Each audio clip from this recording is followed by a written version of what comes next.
हम लोग आज यहाँ पे मेनली आने का ये मकसद है कि फर्स्ट ऑफ ऑल हम लोग सुबह को एट मॉर्निंग हम लोग एनएचएम ऑफिस में हम लोग एमडी सर से बात करने गया था रिगार्डिंग जो नर्सिंग ऑफिसर का एग्ज़ाम का इशू को लेकर होगा।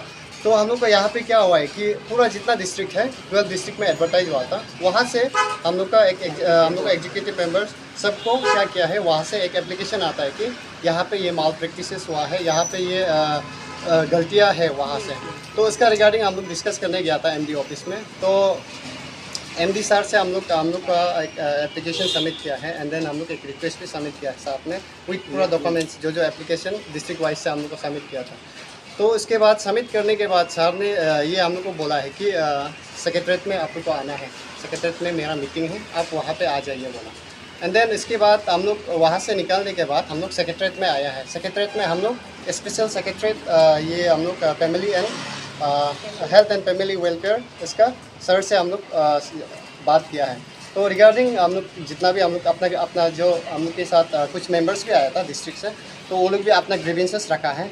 तो उसको सुनने के बाद सर को जेन्युइन लगा जो ये इशू है, तो जेन्युइन लगा। तो सर ने बोला है कि जितना भी ये नर्सिंग ऑफिसर का एग्ज़ाम प्रोसेस है अभी तक का, तो जो डिस्ट्रिक्ट में अभी तक स्किल टेस्ट का रिजल्ट निकल गया है, वो लोग को छोड़ के जिस चीज़ का नहीं निकला है उसको होल्ड करके रखा है। एंड देन कुछ भी इस रिक्रूटमेंट प्रोसेस हो या फिर वो लोग का पोलिंग लेटर हो, सब कुछ होल्ड में है रिगार्डिंग ये नर्सिंग ऑफिसर का। इसके बाद हम लोग का जब तक ये इशू जो वो लोग डिस्कस करेगा, फर्दर डिस्कस करेगा बोला है हायर अथॉरिटीज़ के साथ। तो डिस्कस करने के बाद वो लोग का रिजल्ट क्या होगा इसके बाद हम लोग को इन्फॉर्म करेगा बोला। लेकिन जब तक वो लोग डिस्कस करके हम लोग का ये प्रॉब्लम को हम लोग का इन फ्रंट में अगर वो लोग डिस्क्राइब नहीं करते हैं, तब तक ये नर्सिंग ऑफिसर का जो भी प्रोसेस है होल्ड करके रखा है। कुछ माल प्रैक्टिसेस के बारे में आप लोगों ने कल हाईलाइट किया था, बहुत सारे OMR sheet and then misconduct हुआ है, उसके ऊपर में कुछ चर्चा हुआ रिगार्डिंग ये एक्चुअली हम लोग का अभी इधर जो हम लोग का ये टॉपिक चल रहा है 21 को ICU NO के लिए NHM से रिक्रूटमेंट एग्ज़ाम कंडक्ट किया गया है 12 डिस्ट्रिक्ट में ना। तो उसमें क्या किया कि उन्होंने एग्ज़ाम के वक्त उन्होंने प्रॉपर चेकिंग नहीं किया, विदाउट चेकिंग स्टूडेंट को परमिट के एग्ज़ाम लिखने के लिए ना। वो एक पॉइंट है। क्वेश्चन पेपर में सील नहीं था, क्वेश्चन पेपर ऑब्जेक्टिव था, मतलब कि MCQ, लेकिन वो लोग OMR सीट प्रोवाइड नहीं किए। आप सोचिए विदाउट OMR सीट कहाँ में हम आंसर को मार्क करेगा, वो एक है। उसके बाद फिर उन्होंने क्या कोई सेंटर में ऐसे किया कि क्वेश्चन पेपर नहीं जुड़ रहे बोल के जेरोक्स किया, और ऐसे इतना ज़्यादा सेंटर है कि जिसमें सिर्फ जेरोक्स क्वेश्चन पेपर मिला। तो उसमें क्वेश्चन ये राइज होता है कि जब आप क्वेश्चन पेपर जेरोक्स कर रहे हैं तो ऑब्वियसली पेपर तो लीक होगा ही है। अगर उसका जगह हम अगर पेपर जेरोक्स करता था, मेरा कोई भाई बहन एग्जाम दे रहा है तो हम उसको ऑब्वियसली फोटो खींच के देगा ना कि ये क्वेश्चन आ रहा है बोल के। तो उसमें आप लोग का क्या गारंटी है कि आप लोग क्वेश्चन को लीक नहीं किए बोल के। उसके बाद सीटिंग अरेंजमेंट कुछ नहीं था। उसके कोई ऐसे डिस्ट्रिक्ट भी है कि जिसमें एडमिट कार्ड ही नहीं दिए। विदाउट एडमिट कार्ड आप कैसे आइडेंटिफाई करेगा कि ये एग्जैक्ट वही इंसान है? क्या पता हम इसका दूसरा का रिप्लेसमेंट में भी एग्ज़ाम दे रहा होगा, उसका क्या प्रूफ है ना कि वही आदमी आके एग्ज़ाम दिए बोल के। तो इसलिए हम लोग ये रिगार्डिंग हम लोग NHM का हम लोग का MD सर से बात किया है। MD सर से बहुत अच्छा रेस्पॉन्स आया है। तो MD सर ने हम लोग को जो हम लोग का स्पेशल सेक्रेटरीट पे हेल्थ एंड फैमिली वेलफेयर से बात करा है, उसको हम लोग एक्सप्लेन किया है कि हम लोग का प्रॉब्लम क्या है इस पर जो एग्ज़ाम कंडक्ट किया है ना। तो सर ने बोला है कि अभी जितना रिक्रूटमेंट प्रोसेस है उसको होल्ड में रख के वो लोग हायर अथॉरिटी से बात करके इसको इन्वेस्टिगेट करेगा बोला है। अगर ये जब तक इन्वेस्टिगेट नहीं होगा, अभी का जो रिक्रूटमेंट ICU के लिए है वो आगे प्रोसीड नहीं होगा बोल रहे हैं। तो अभी हम लोग होप कर रहे हैं कि सर से एक अच्छा रिस्पॉन्स आएगा, सर हम लोग का ये मैटर को लुक इनटू करेगा ना। ऐसे ही हम लोग अभी सर से होप कर रहे हैं। तो टाइम फ्रेम दिया है इन्वेस्टिगेशन का? ऐसे कुछ टाइम फ्रेम तो नहीं दिया है सर ने बोला है कि आज उसका मीटिंग हम लोग का health minister Alo Libang sir से बोला है। तो शायद वो लोग डिस्कस करें, हम लोग अपडेट करेगा होगा। हम लोग उसको ही रोक रहे हैं कि कब तक वो लोग अपडेट करेगा रिगार्डिंग दिस इशू ना। बाकी अलग अलग एग्जाम लुक में जब ऐसा मेल प्रैक्टिस होता है या फिर पेपर का लीक होने का खबर मिलता है, उसमें बहुत सटल होता है। मतलब होटल में बुला के एग्ज़ाम रहता है। लेकिन आप लोग का जो ये नर्सिंग ऑफिसर का उसमें जो एग्ज़ाम में अभी सुनने को मिल रहा है, वो लोग छुपाने ट्राई भी नहीं किया कि बेचा है। उसको बोलने से ब्लेटेंट वाला वो लोग हाँ, कोई कोई तो ऐसा भी बोला है कि ये सालों से चलते आ रहे हैं। उसका मतलब वो है कि वो लोग हम लोग को अंडर एस्टिमेट कर रहे हैं। वो लोग सोचते हैं कि हम लोग अनपढ़ गवार है क्या ना।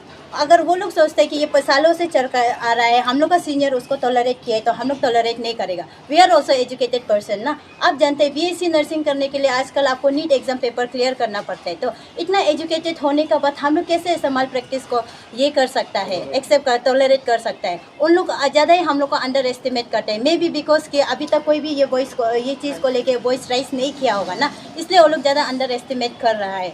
उसी हिसाब से बोल सकते हैं। और आज का मीटिंग में आप लोग वो तवांग और पासीघाट में जो कुछ पोस्ट बांटा गया है बिना एग्जाम बिना वो सब, उसका बारे में भी आप लोग उसका बारे में भी हम सर को बात किया है तो सर ने क्लियरली ऐसा बोला है कि उसमें उसका हाथ वो कुछ नहीं कर सकता है। जब गवर्नमेंट उसका नेसेसरी तवांग में है, इनडायरेक्ट से वो ये बोल रहा है कि गवर्नमेंट वहाँ में उसको सीट को दे दिया है।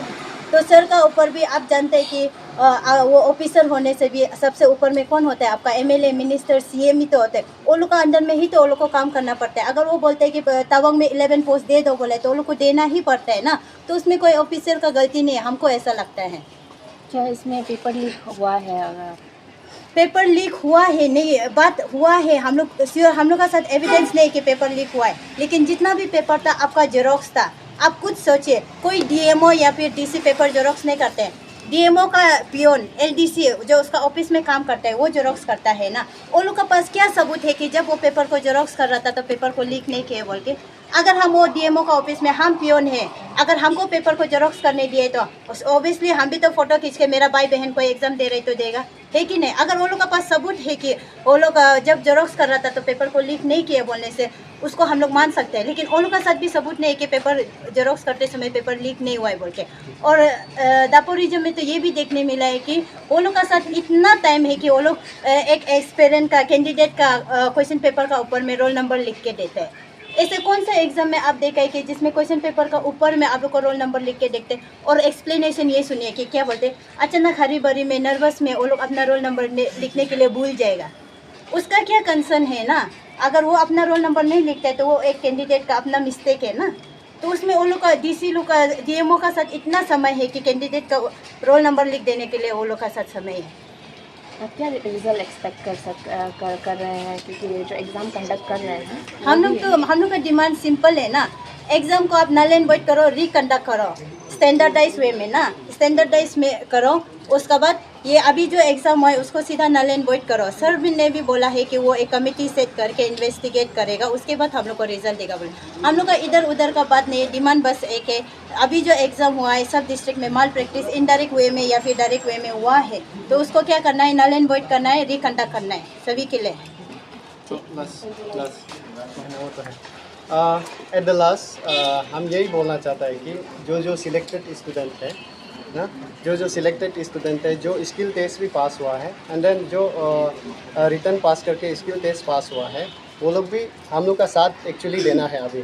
क्योंकि क्या है कि ये सिर्फ अभी एक समय के लिए सिर्फ नहीं है, कल को जाकर ये सेम चीज़ होते रहेगा। अगर आप जीनियन है तो हम लोग एग्ज़ाम रिकंडक्ट करने से भी आपको 10 बार एग्ज़ाम देने से भी आप तो पास होगा ही है, ये तो श्योर है। तो मेन चीज़ यही है कि हम लोग अब जो सिलेक्टेड कैंडिडेट है, जीनियन कैंडिडेट है, वो हम लोग का साथ देकर हम लोग का ये मुद्दा को साथ में उठाने से ठीक है।